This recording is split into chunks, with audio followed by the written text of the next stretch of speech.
I'm delighted to open this panel today on blockchain and how it could redefine trust.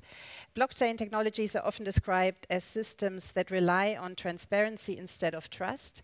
Thus, it is assumed that trust no longer needs to be developed and ensured between the individual actors, for example, through contracts or agreements.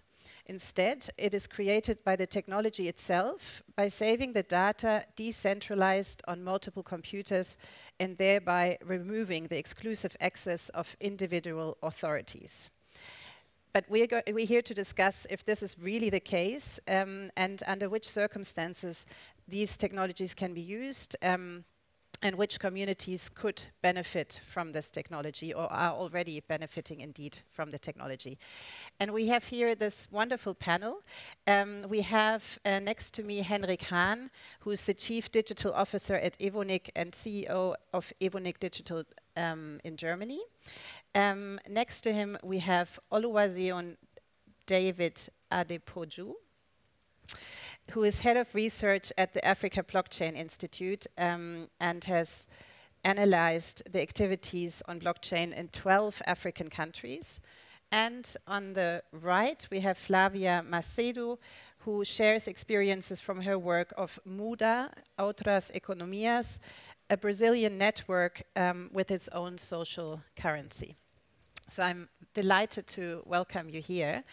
I thought we start off by a very quick round by having a very precise and quick definition what blockchain actually is, so that we get the fear out of the way.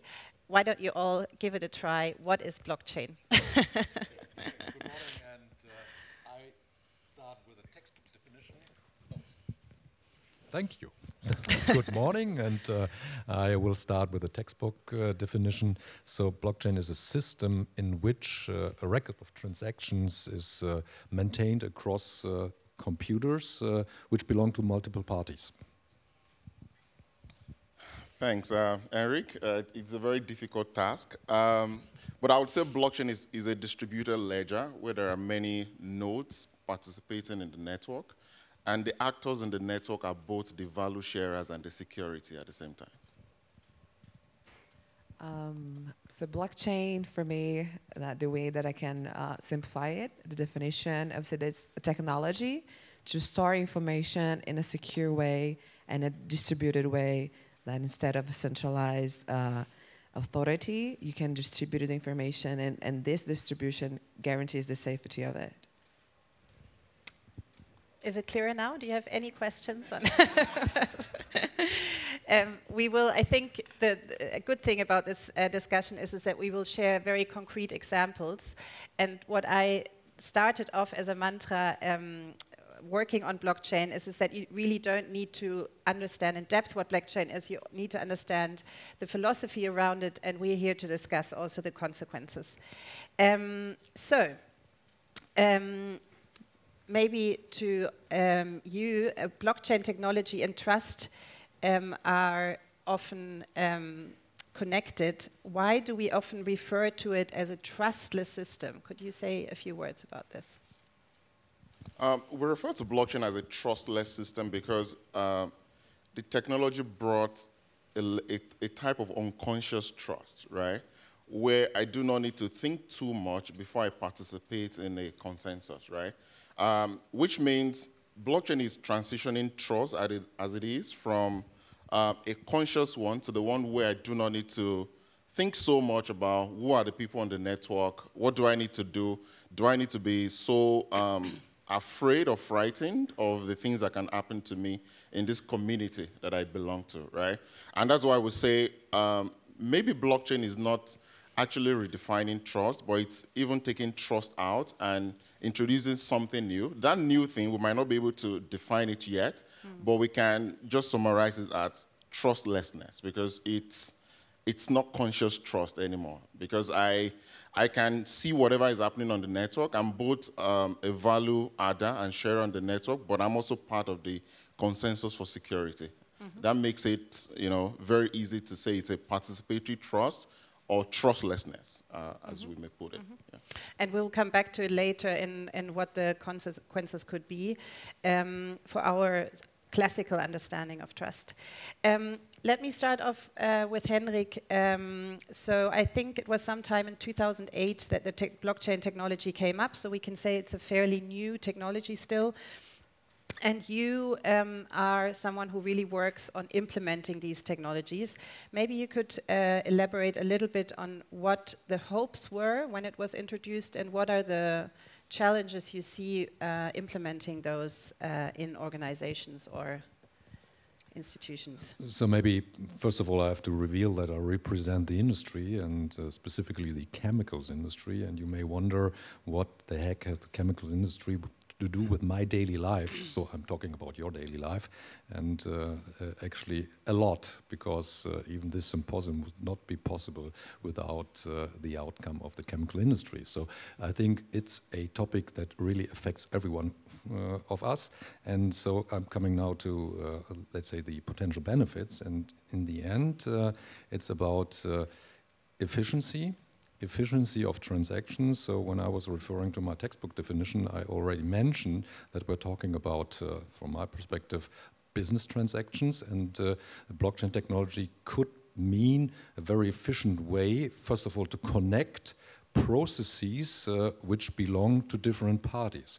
Because a chemical company is basically producing stuff, and it's handing over the stuff to another company, often also a chemical company, and then new stuff is produced. And so we have, let's say, a value chain, starting off with the raw materials, and in the end there will be, let's say, a red sofa. And to follow the different steps of the value chain in a transparent and unmanipulable way, here blockchain could kick in. And this might be of value, for example, when you think about circularity, so closing the entire product life cycle to trace where is the stuff coming from, and is the end product, let's say, produced, for example, in a sustainable way. And this is, of course, let's say, a very valuable piece of information for all business transaction partners, as well as for the end consumer. And you use the word could. Does that mean it is not really, it hasn't been implemented fully yet, or are there small examples where you already... Yeah, in the end, we always have to think about what is the problem to be solved. And what I just described is, let's say, our daily business life. So we have other means to take care of what I've just shared with you. And here the blockchain technology is simply a new means. And introducing new means into business life simply takes some time. So we have already pilots where we could, for example, trace physical objects within our value chains, for example, packaging solutions that, let's say, contain the chemicals. This is already in a pilot state established. We have also the advantage to connect this decentralized database approach with transactions, so basically the flow of money, for example, to improve the cross-company financial transactions, and also this, for example, bilateral transactions. Sometimes one chemical company is a supplier, the other is the customer. But in many, many cases, we have three heads. We are supplier, but we are also customer, and we are competitor. And this can be represented by the technology, and this is currently still at a pilot stage, because we have other systems in place, and it will simply take time to, let's say, move from one conceptual approach to another, and yeah, we're just right in the middle of doing so. But it's clear to you that it will be implemented and will be a success? It or will are there be challenges? implemented, and in particular, along with also upcoming regulation, I would say the benefits are really very obvious. So I'm talking about sustainable supply chain legislation. I'm talking about eco-design regulation. And here, the digital product pass comes into play, and you need to have, let's say, something like a CV for an end product, and this CV has to entail, let's say, the entire way downstream, or if you say so, upstream from the, let's say, original source of raw materials up to the entire value chain. And here, I think regulatory efforts will definitely foster the further implementation of the technology. But we are not there yet, that's for sure. And we are also not there yet when we talk about digital money. Digital money is also, let's say, one potential application of the technology. Here we're talking about central bank approaches, we're talking about stable coins, everything that can be utilized for what is called smart contracts. Basically, autonomous decision-making where the transaction, the workflow for the financial transaction is basically automated in, let's say, the technology, in the DLT technology. Great. Moving on to Oluwaseun. Oluwaseun has done something fascinating. He has evaluated and led a research on the blockchain technology for 12 African countries, and it was published as the largest blockchain report on the African continent. I'm keen to know who funded the project, who was behind this, but also, of course, what were the key findings? Yeah, thanks. We started the report, first of all, to bridge the information gap on blockchain in Africa. And I think the blockchain technology gave all the continent of the world a level playing ground because it's a technology that everybody can play in the field, right? So, but there was a time where a lot of people from the West were looking at investing in blockchain innovation in Africa. They didn't have access to data, no information, no curation of knowledge on what people are actually building. That was what informed us to start the Africa Blockchain Report. And truthfully, we actually started with our own money internally. We were crowdsourcing internally to start the knowledge creation. But we scaled things up when our Grant Foundation supported us to do the research on a massive scale. So for the 12 countries we've studied, the Algorand Foundation supported us to do the work. And we also believed in the Algorand blockchain itself, right? So we studied, the first edition we studied Nigeria, Kenya, Ghana, and South Africa. And the reason why, Tunisia and South Africa.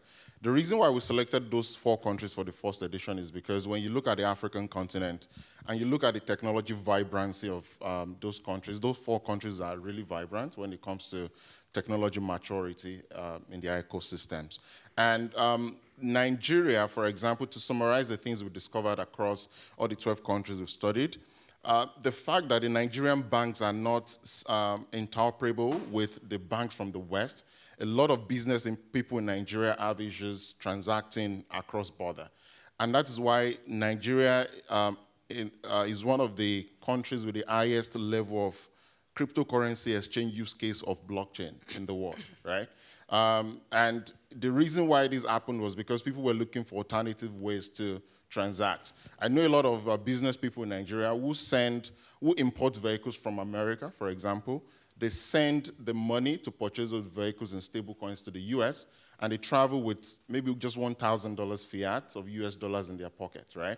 And then they're able to do their business. So alternative ways of transacting pushed Nigeria into developing their crypto use case ecosystem of the blockchain.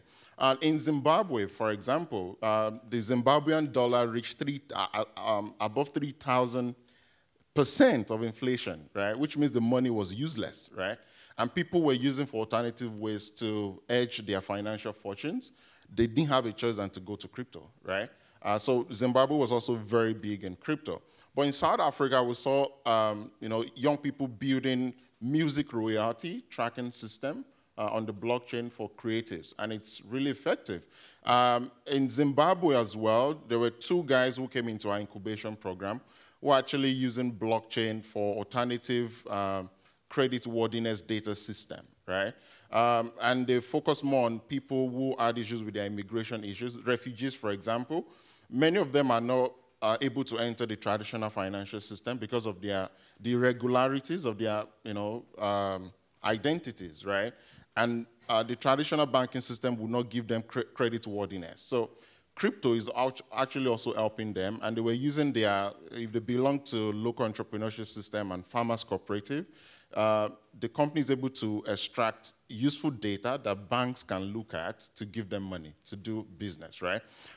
In Rwanda, we've studied Rwanda as well. We've seen how post-genocide, a lot of land issues cases where people lost their lands, records were burnt, and blockchain is currently being used for land title management in Rwanda, and it's really effective. In Rwanda as well, they're using blockchain for track and trace of mining value chain in Rwanda, which is really effective as well. In Tunisia, we saw a company called Latency, which is using blockchain for energy sharing. We could be neighbors. I could actually share some unit of electricity on my meter to you on the blockchain.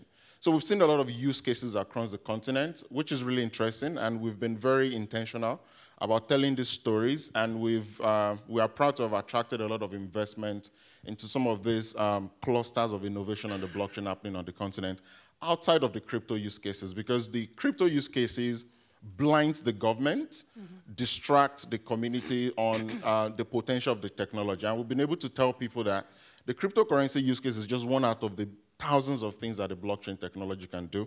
And the downturn of the crypto market is creating a new dynamics in the ecosystem where those who are in the ecosystem for quick monetary gain through crypto are exiting the ecosystem. And we can see a lot of young people who on a normal day would tag themselves as crypto traders are now CEOs of blockchain companies, building solutions that could solve some of the most wicked problems facing Africa outside of the crypto use case. I think it's important to summarize at this point the examples we're hearing. A lot is about transparency, traceable transaction, and trustworthy transaction. That's the key benefits. For me, as a Western European, it's fascinating to hear, especially after the huge volatility of the cryptocurrency, that the cryptocurrency is for many countries a better alternative to the local banking system, basically. You would say still after the crash also. Yes, so there are some economies that they do not have a choice than to use crypto. When we went for consensus in the US last year, we saw a situation where in Venezuela, somebody sent money from, if I have a friend in Venezuela and I send $100 from Africa to Venezuela, by the time that money is getting there, it's useless, right? Because there's high inflation. So they do not have a choice than to use stable coins to transact, because that's the only way they could bring value back into the system until they've been able to find something to do about their fiat currency, right? So Zimbabwe, for example, they do not have a choice. Now Zimbabwe is doubling down on how they can create a new digital currency backed by gold, because they have it in abundance, right? And that's the only way to, because in Zimbabwe now, they spend the Zimbabwean dollar and the US dollar, right? But people spend the US dollar more in an African country. So the only way and the solution they could bring is to find a way to bring strength back to their currency, and they're exploring the digital way to do that, right? So in countries where inflation has wrecked the economy, where they have a lot of economic issues, the only way to do that, and a typical example, Nigeria banned cryptocurrency sometime in 2021, and 3 months after the official banning of cryptocurrency, peer-to-peer transaction went up by 45% after banning it. And the government had to come back and say, okay, it seems this technology is rebellious. What we need to do is to make a regulation where if you want to start a crypto company or a blockchain company, you need $250,000 to register, and we need to confirm that money in your bank account, right?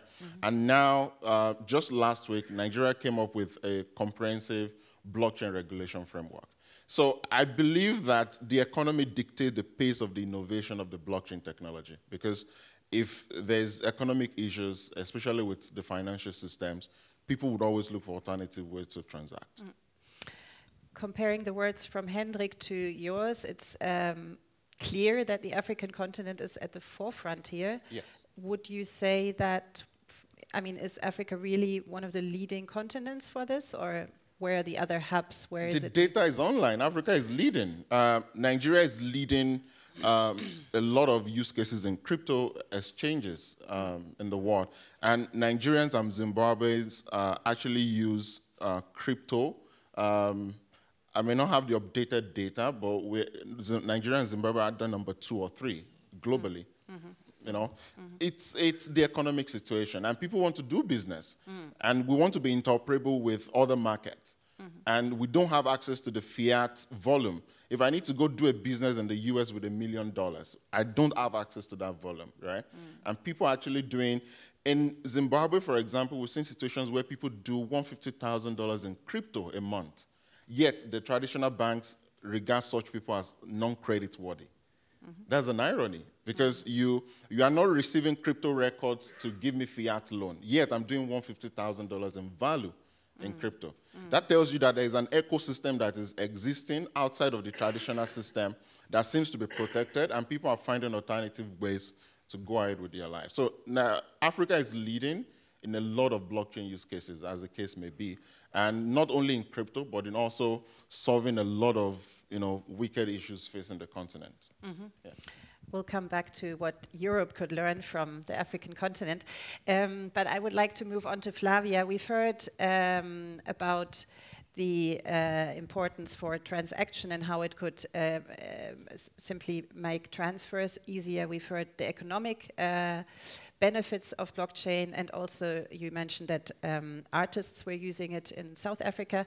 But Flavia has set up a very different, I would say, different model in Brazil. And maybe Flavia, you want to say a few words about your project that you developed over the last years.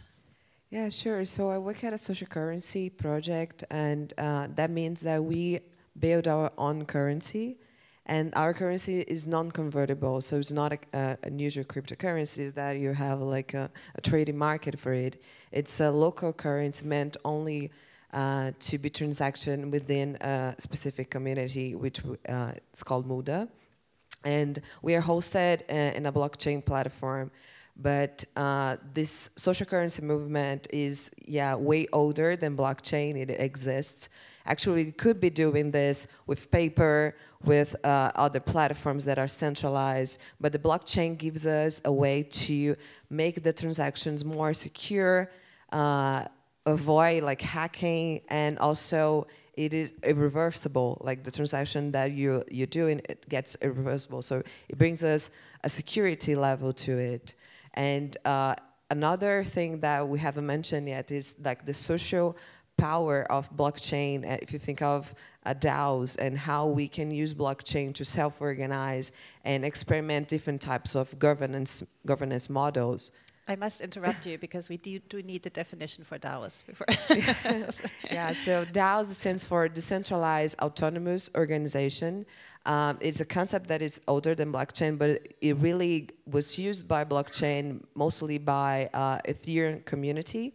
Because Ethereum allowed people to create their own contracts on blockchain, which is called smart contracts. So DAOs are basically digital communities that come together and put in code their agreements, their rules, and how they are gonna govern their shared resources. So, for instance, an example of a DAO that is really famous and have billions in a shared treasury is the Nouns DAO. So you can be part of a DAO by buying an NFT, which is a digital asset. So you buy an NFT, and then that money from the sales of the NFT go to the shared treasury. And then everybody that owns the NFT get a vote on what you're doing with the money. So you have a shared resource and a shared governance about what you're doing. So people can propose things, and then you vote on. So it's you get to experiment on shared and collective decision making. And there's different types of DAOs and different things you can do and self-organize in different ways by using blockchain and have your agreements safely and automated through blockchain. But do say a little bit more about Muda and what you set up and how it works. So our project, our social currency project, we started by a group of artists in Rio, Brazil. They're basically friends that have been working in a collaborative way for many years. And due to lack of resources and in cultural, let's say, disadvantage, we started, what don't we start a new monetary system that we, instead of the lacking, we can have abundance of it, and then we can really reevaluate and say who and what actions we are valuing. So we started by listing what we call conscious actions, and we set up like planting a tree or volunteering to a social project and different things we want to value at a site and the traditional market was not valuing. And I say, if you do those actions, you earn mudas, and then you go to a peer-to-peer marketplace within our blockchain platform, and you get to use your mudas and trade for services and products within our platform.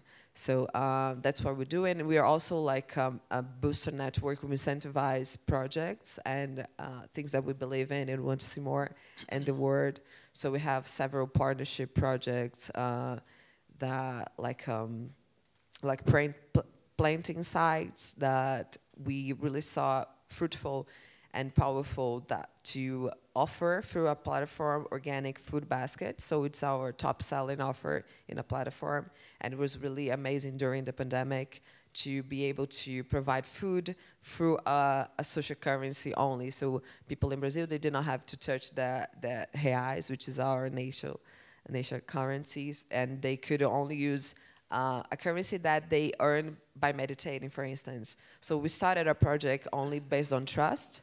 So you had those list of actions, and then people would claim, oh, I planted a tree today, or volunteered, and then we would not ask for a confirmation. We would just approve it, and that's how we started, and how trust is really kind of in the core of what we're doing.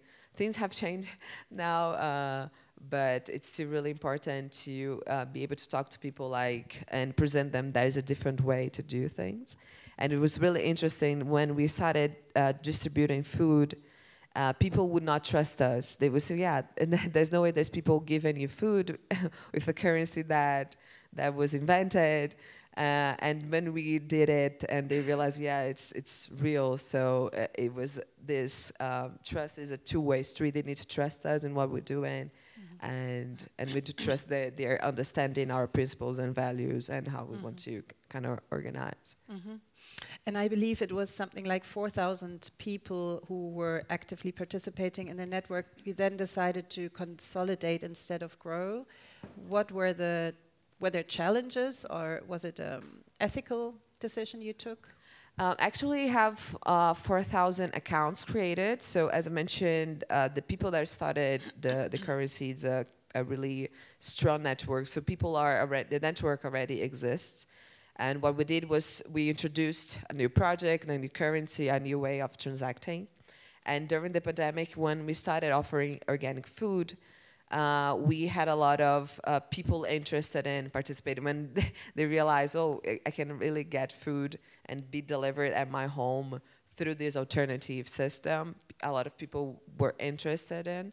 I wouldn't say that today they're all active. So because when the market and life kind of get back to normal, we also saw kind of a drop, and that's normal in local currencies movement. When there is a crisis and the traditional market, people tend to use more of the local currency, but when the market is better, they kind of leave its normal currency, and we saw this happening.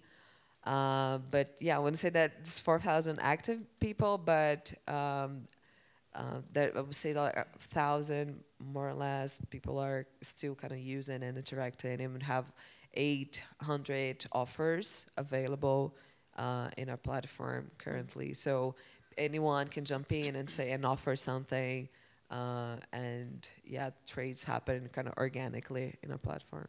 Great.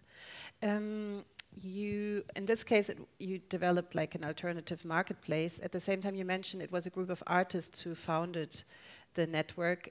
How, moving away a bit from Muda, how do you feel the technology could also shape the way that artists organize themselves or work together? Wow, that's a huge market for arts. Like I mentioned NFT before, because blockchain allows artists to really get more independent and not relying on third parties, or if you're a musician or in a record label or something like that, you can interact directly to your fans and people that are consuming your art, and you own. So blockchain really really allows how we change ownership of things and what we are producing. So there's a huge market for artists in the NFT sector, and it's really given them the power back on what they are producing and how they are interacting with fans. So it's direct contact. So all of the blockchain, the trustlessness, it's really about not relying on a centralized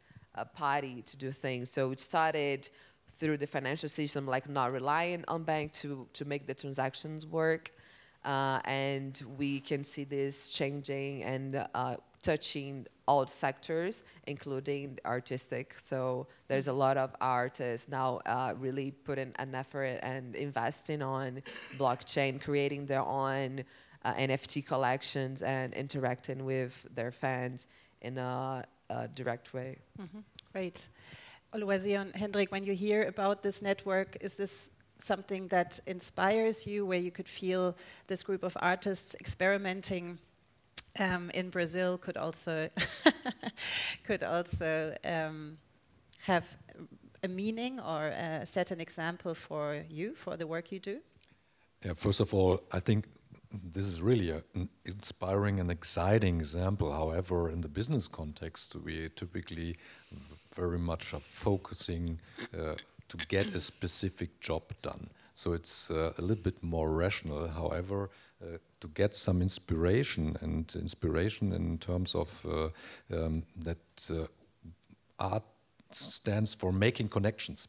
And this is, I think, also what art and innovation have in common, to make connections, and also basically sometimes also some things that seemingly are not related can be transferred, and it's about shared experience. And I think that's an outstanding example for shared experience. And this shared experience, this brings us to what people really want, and people, and also our business transaction partners are people. And so we are more, let's say, at the meta level. I clearly see that this is a good source for inspiration. However, I think we have to deal a little bit differently with this term trust. And for me, trust is an, let's say, affective reliance on someone, and in the business context, so it's an emotional thing. In the business context, I would say, of course, we also in need of reliability and reliance, but not in that emotional way, in that affective way. And so I think there is clearly a line between her world and my world. Nevertheless, somehow this might indeed be a good source for inspiration. Thanks. Yes, even though I've also found it really beautiful in how you described that, even though there is this technology behind it, that where we can kind of leave the trust, the human trust aside, for people to move into your network, there was still the step they needed to take to trust you. And that is probably something you also find in the implementing of technology in organizations, institutions, that you simply need to take that human trust to trust the technology too. Yeah. Yeah, and I wanted to add that she spoke about community a lot. A company is experimenting in Rwanda, for example, to organize farmers in a farmers cooperative on the blockchain, where there are 10 farmers in a group. One of them needs money to expand his farming operations, but he doesn't have a lot of collaterals to give to the bank. In the network, 2 or 3 people who have cows or some properties could actually use their properties to vie for this person that needs money from the bank. And the bank takes that as a certificate of promise, right, for collateral to release money or whatever the person needs to the person in the network. So I think it's an interesting use case for community building, and also for us to be able to organize people for shared value that can tap into other value outside of the network. Mm-hmm. Yeah. I would like to focus more on the topic of trust. Before we do that, I did want to come back to Africa, Europe. We heard that the blockchain technology is already being used, is tested, is trialed. In Europe, we are far more cautious. You're struggling, I think, with a lot more regulations. What would you personally wish for that would enable the use, or are you actually really in favor of European regulations too? Not necessarily. I think there are good reasons to have regulation in place, and we also as an end consumer are clearly benefiting from regulations. In the business context, I see it a little bit differently, because basically adults are carrying out transactions, and sometimes we simply know what we do, and there is regulation sometimes more an impediment than an enabler. And this might be also one lesson we could learn. It opens up a new perspective. So sometimes we may first have to sort out what benefits technology can bring.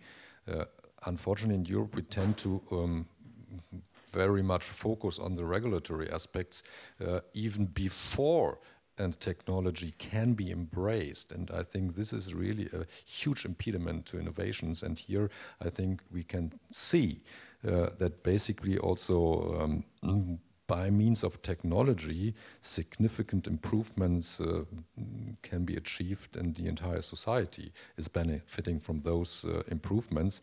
And with regulation upfront in place, this might have never become true, and therefore I think we have to, first of all, I think it's always good to not just always be self-centered, and we in Europe have a tendency to do so, so it might be good to also indeed look across the regions, and I'm not just talking about Silicon Valley, I'm really talking about these examples my colleagues have just shared, and this should say or tell us also that sometimes you have to try out things, and then you can think about what is the right level of regulation. And here currently also with the AI Act and other, and even the sustainable supply chain legislation, sometimes I wonder, are we now losing this openness?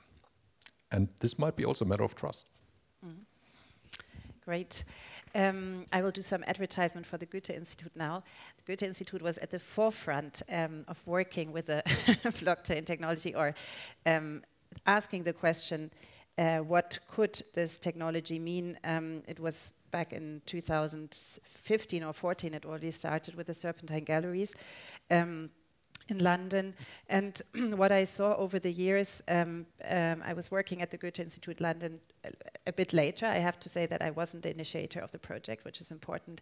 But we worked on the project for over 6 years. And what I found over the years is that the big hopes that were connected to the technology in the beginning did fade over the years a little bit.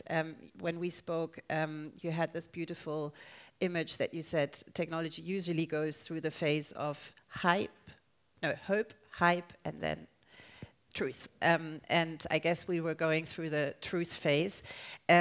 So what are the, let's say, myths that you, all three of you, or the downfalls that you are experiencing, maybe also that you found difficult to work with? What would you say we should be cautious of? So I would say the immutability narrative of the blockchain, we need to break it down very well. And I gave an example early before we started this session that the way blockchain was introduced to Africa, for example, it came through cryptocurrency pyramid schemes. Some of these guys came with the narrative that When you invest in cryptocurrency, it's safe, it's immutable, you cannot hack the system, you can track your money, you know, and that was way back in the early days, not even now. And we've seen a lot of depegging, even recently, we've seen a lot of acts of the blockchain technology. And this connects back to the technology life cycle. And for me, I usually use the hope, the hype, and the truth version, right? Because every technology will go through a cycle. And for the blockchain technology, in the early days, like you said, the hope was there, right? And then I think the technology is just 14 years old. So I think the technology is just transitioning out of the hype to the truth cycle now. So the immutability narrative is still something that is not perfect yet. People still hack blockchain, right?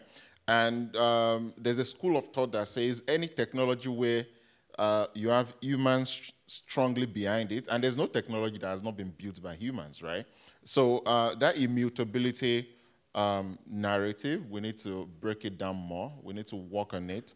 We need also to make that immutability narrative to be more transparent, more participatory in our engagement of it, right?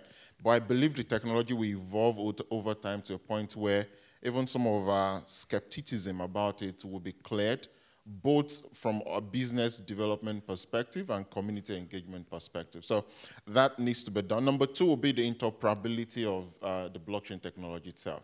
Because we have a lot of different blockchains, most of the cross chains that we have now, they are still defective, right? Where Agora blockchain cannot speak to the Bitcoin blockchain easily, where NEAR cannot speak to Agora easily. That is still something that we have to evolve over time. But most of all, the immutability narrative is causing a lot of trouble. Mm-hmm. Right. Flavia, yeah. Maybe really working with it would be interesting, but also you and you're not an artist yourself, but your artist group, also the problem around the climate impact, etc., of the blockchain technology. How do you deal with this? Yeah, often actually we don't really discuss that much. So for us, in my daily practice, the main challenge is usability. So it's really difficult to use blockchain, and if you introduce this technology to artists that are not that interested in learning a new system or joining a new platform or not losing that key phrase. So it's really hard for us to, even though our platform is really simple to use, we still find it hard for people to join. And even our core group, the Creative Muda, when they get to experience different blockchain applications, they find it really hard to use it. So internally, as I am in the more technical part of the team, I daily need to kind of incentivize them. Yeah, let's use it, let's try it out, but it's still really hard. And I think within the blockchain sector and people that are building this platform, I think there is some sort of pride in making it hard. Some people, not all of them, but there is a lot of people now also trying to make it as simple as possible to really allow mass adoption. So we don't often talk about there's different blockchains and there are protocols nowadays that are really looking at environmental impact of it and trying to make consensus through for a consensus process that requires less computational power. But in our daily work, that's not what we are really looking at. We're looking at, how can we use it? Because we're really in the grassroots, we're really worried, what we're doing now, what is the impact that we can do? And blockchain, there's a lot of theory and philosophical concepts that are interesting, but how can we do it? How can we impact people's life now with it? So for us, that's the main point. Of course, these scammers and spammers that are there, it's really damaging as well, but they are everywhere. So, yeah. With regards to the climate impact, it's important to mention that the blockchain technology takes a lot of energy. So that's why it was heavily criticized also in a second phase. I think there is now a new strands that are better in their climate impact, but yet it's something to be solved. This holds true for public blockchains. In our case, we're more talking about private blockchains, and this, I would say, is from the energy balance not really that much of an issue. But coming back to your question, so first of all, I have to say that, of course, all these crypto topics, they clearly mean a shadow on the technology. So you meet people that simply lost a lot of money because they were betting on Bitcoin whatsoever, and now you as a technologist try to convince people of taking advantage of a technology where someone using this technology lost a fortune. That's, let's say, indeed a barrier we have to break, and it's an emotional barrier. So I may have just mentioned some abstract examples, but a very tangible example for the benefits of technology for business transactions are overdue payments. And you can imagine, particularly in the last fiscal year, that was for the industry, for our industry, the chemical industry, really a very challenging year. We had these energy cost crises and plenty of other topics, and so overdue payments were really painful.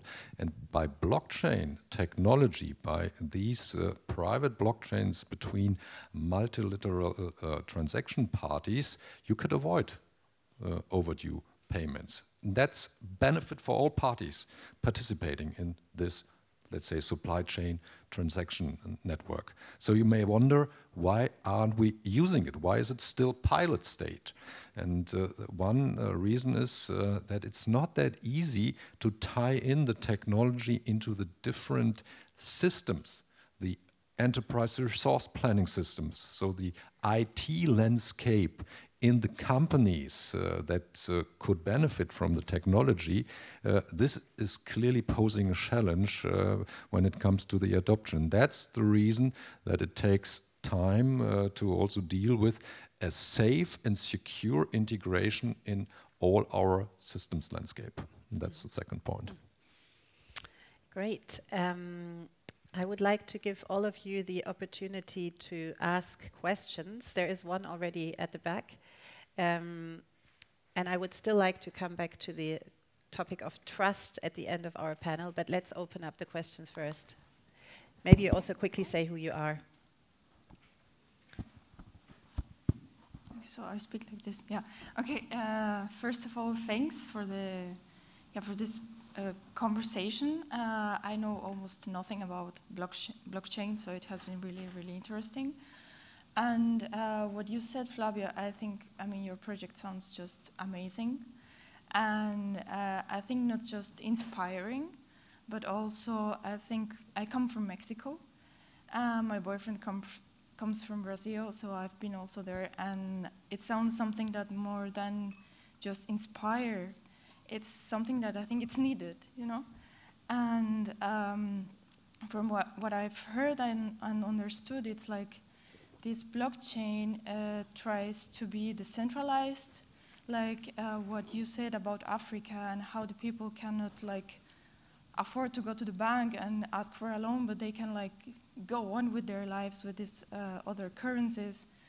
So my question is, first of all, in your project, Flavia, how you manage like to give the people the food, because at the end, like you need to buy with real money. How you manage like to get resources for that, and also how you think like the economical system that we live in like could prevent these kind of projects to actually develop more, and if you think that this blockchain technology should help like to really like get a little away of this economical system we live in and maybe provide more what it's happening with your project or in Africa, like really help the people to go with our lives on, regardless of what the bank system and economical system wants or do. Yeah, that's my question. Thank you. Oh, thank you so much for the words. So we have a philanthropic partner that puts reais, not our national currency, in the project in Muda. So that's why we are able to pay the farmers for the food, the production, and other projects that are our partners. So that's why I mentioned we are a booster network, because we also financing in fiat currency these initiatives that are aligned with our values. So that's how we are able to buy the food. So what we do is we pay these farmers with reais, and in return we provide the food in our platform, and people are able to buy the food. So we are also financing the farmers and feeding our community. So that's how we do it. And the question about blockchain, and I think that blockchain originated because of that, like thinking how can we kind of hack the system and create a way to transact and create currencies that could not be banned by governments. But we're seeing nowadays really governments are creating regulations and a way to kind of look over what's happening with blockchain and cryptocurrencies. But I think the idea behind it, distributing the information within different nodes and computers, is being able to resist attacks from these institutions. What the scenario, political scenario in Brazil, we don't feel like that harmed, or we don't feel we are being, we are running any risk of being condemned in a way. On the other hand, actually, we are seeing some political incentives and some political conversation that we should, because we are actually incentivize organic, urbanic agriculture. So, and these are kind of trendy topics now. So there's a lot of people looking at it. How can we plant, and how can we plant in a more regenerative way? So it's actually, we're seeing actually the opposite, like people looking at what we're doing and incentivizing what we're doing, even political parties. And we are kind of understanding how we are going to deal with this. But yeah, I think it's interesting to combine the blockchain and this more grassroots activity and activism. Yeah. Are there more questions? Yes. Have it. My name is Max. I'm from Austria, and I would be interested. How can this blockchain technology could we find trust in politics or media? Good one. Can I take that? For politics, it's a long road and it's a long journey. The political system usually don't like anything that takes the power away from them. And I think that's what the blockchain technology is doing, right? So when you look at, when you classify countries into three pockets, when it comes to perception of the blockchain technology, there are those, number one, those who are saying the political power that says, we don't want any activity that has to do with blockchain or cryptocurrency in our country, and it's criminalized, right? The second part are those who says, through the central bank of their countries, they would say, they will publish a communique or an information that says, we know how volatile the cryptocurrency is and affiliated blockchain technology futures. If you trade in crypto or you have any activity with cryptocurrency and you lose your money or you lose anything, it's your responsibility. But the government is not saying don't do it. They are just warning you that if you do it, our criminal justice system is not ready to try anything on it. And the third cluster are those who are saying, we've been hearing about this technology. We know the young people are experimenting with it.